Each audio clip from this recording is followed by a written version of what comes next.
Hello, nuclear tits. 5 south. It's 5:30 p.m. I'm on my way back from Los Angeles in a rental, I don't even know what year, Honda CR-V with the lovely CVT. Don't even get me started on that. That is the absolute worst thing to ever happen to cars, followed by turbocharging, but that is unusably bad. Anyhow, nice ocean view over here. This is by far the best traffic I've had all day. I was up on the 605 in Whittier, and I don't even know the other communities up there in LA County, but that was a disaster, all stop and go. And now finally south of San Clemente, in the extreme northern outreaches of San Diego County, I believe, we're able to set cruise at 80 and just relax. So I'm listening to an audiobook. We've got CarPlay, which is a great feature. We'll be back at the shop shortly. I've got loads to do before I head out tonight. Transmissions are dropped off up at the place where they're going to swap the rear cover, so that starts the ball rolling on that. And then I met a client on his 740i to reset some transmission adaptations for him. This is set to minimum sensitivity, and that is how much room it leaves. There's the floor, still waiting, still waiting. Good God.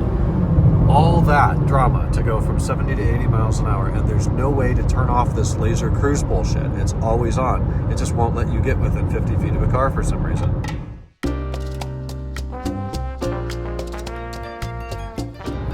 I do believe that these laser-guided cruise systems are developed for very rural application in mind. They're not developed for large cities. They're not developed for metropolitan areas here. There's tens of millions of people within a 150-mile radius of me. So these systems don't work here. Now, it would be okay, if you were able to disable the laser cruise and just use normal cruise, but that could not be done. You are forced to use the laser-guided cruise control system, which doesn't allow you to get close to anybody. Okay, check out the safety of this car. So the engine's off right now. I'm going to go off the brake just to get it started, to be fair. I'm going to mat the gas as quickly as I can. We're in drive, we're in normal mode. Let's say someone's coming up on you and you need to get the hell out of here. Watch the speedometer. 1, 2, 3.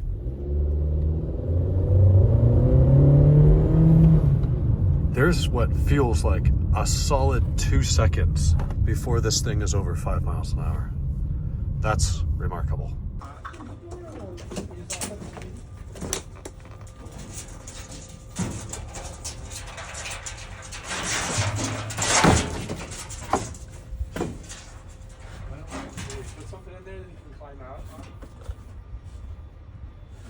Yeah, get him a ladder.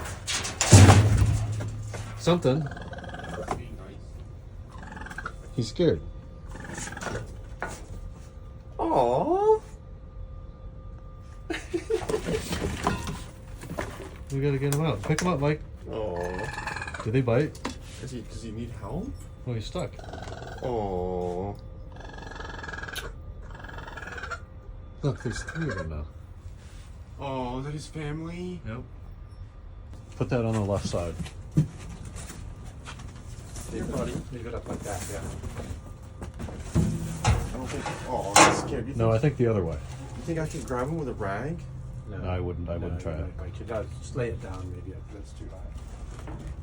He's gonna get scared.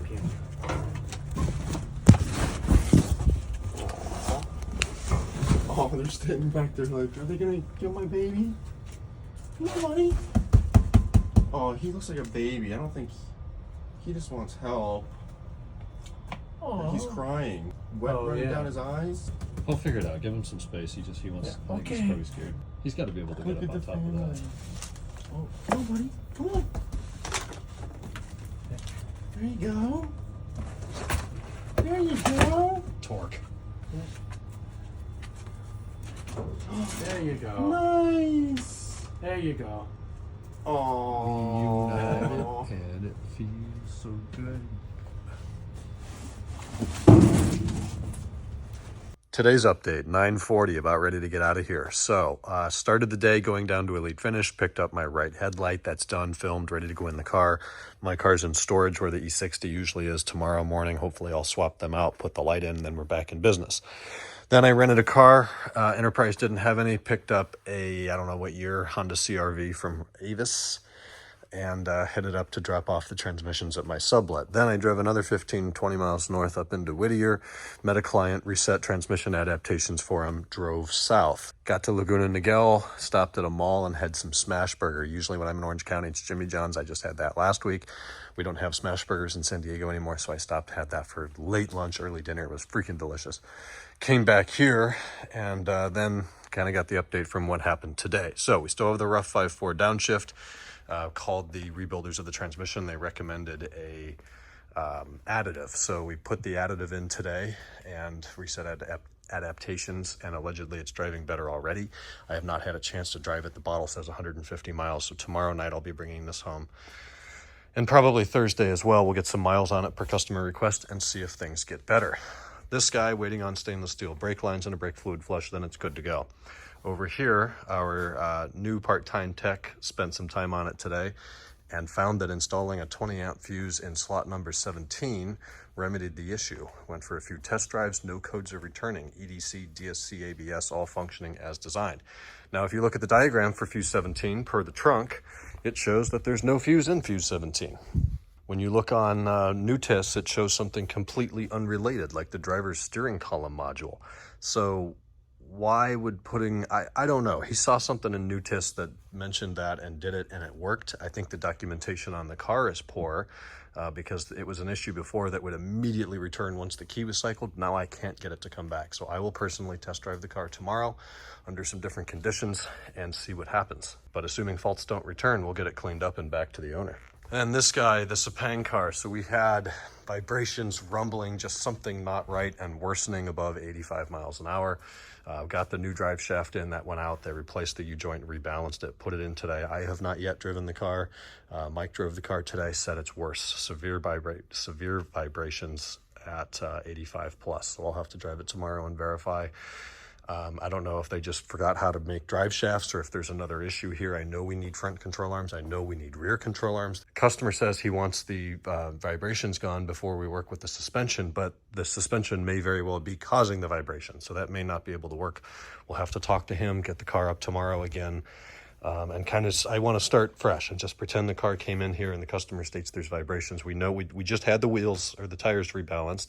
We know the wheels are torqued to spec. I know that one of the rears has some slight play from the wishbone ball joints. And I know that under braking at 50, light braking, the steering wheel starts doing this because the big end curved bushings are bad. So we'll figure it out and go through it. This is a July of 07, 2008 car. This is a April of 07, 2008 car. The Sepang car has more options on it, but was missing 5 fuses that this car had. So I went through just now and got the proper fuses of the proper amperage to match the other car, put them in. We had some sort of a battery issue after it sat overnight. It thought the battery was discharging quickly, though it always started and never had any slow cranks or other voltage codes, but maybe someone was diagnosing things in the past and took fuses out and didn't put them back. If they're not supposed to be there, it's no big deal because a fuse will only work if there's wires on each side and you're connecting that circuit. If you're missing one, nothing's going to happen. So there's no harm in having extra fuses in there, and they're cheap. And hey, I rub them out of this thing all day long. As you can see, there's not very many left, and the ones that are in there are, there's 5 amps or 7.5 or something. So geez, I hate stuff like this, that you fix what you think is the problem and it's worse. Well, how can that be? So that tells me it's a driveline related issue. If it's the drive shaft, the installation, the CV joint, the differential, the transmission output, something like that. We've got the carbon black car back up in here. The timing chains are in and in time. The guides are in. It's going to be a matter of cases and covers now. We've got the alternator cleaned up, timing covers. New front crank hub or front main seal is in the front lower timing cover. We've got Vanos units that are going to be ready to go back in soon. And hopefully we have this running in about a week or so. And we picked up another car today. This is or I guess I should say he dropped it off, but this is a 99 540, 300K miles. Engine's a replacement from Florida with 140,000 on it. And perpetually misfiring. He's done plugs, coils, injectors, MAF, checked for intake leaks, all of that. And he states it still misfires and doesn't run well. So we'll get a look at it tomorrow and figure out what it is. It's a fairly heavily modified car with wheels. We've got completely solid front diff mounts We have a straight pipe through the where the resonator would be. We have a muffler delete, so it's really loud. I see a Dynan rear sway bar. I see Conies or Billies in the back. I haven't even touched this thing yet. They just moved it up in here at the end of the day today, so they can start on it tomorrow and get some sort of sense for what's going on. That is a 530 part, or a non-sport bumper part that is crammed in here and not fitting very well with the replica M5 bumper. H&R springs, maybe. I don't know what else is red. There's the solid motor mounts. I think those were yellow struts, though they're quite dirty. A lot of spider webs. Look like this thing's been sitting around for a while. So we've got our hands full, more stuff coming in, but thankfully we do have things about ready to go out. That kidney grill was so loose I don't want to risk it falling out, so I'm going to have to talk to the customer, see if he wants to replace. And if things go well, we'll have this thing out tomorrow. Good morning, 12:44. We're going to wrap up today. Today was Tuesday, something like that. Tomorrow, Wednesday, back to Enfuego is the plan. We haven't been there since Luke and Matilde were in town. He was out in Colorado. We were busy, traveling, whatever. Too many excuses. We'll get back tomorrow night. Quick Apple nerd moment here. So I saw on Mac Rumors in a iOS 16.1 beta, I think, they're already redoing the little battery icon that shows the percentage. And the issue with that is they put the percentage up there, but the thing stays full all the time, which is extremely misleading. I reported this in the beta, so did thousands of other people, and they pretty much ignored it. So now in 16.1, they are adding in a background that fades out with the battery, which makes infinitely more sense. So we'll see that in a few weeks. I will talk to you guys tomorrow on Hump Day. Good night.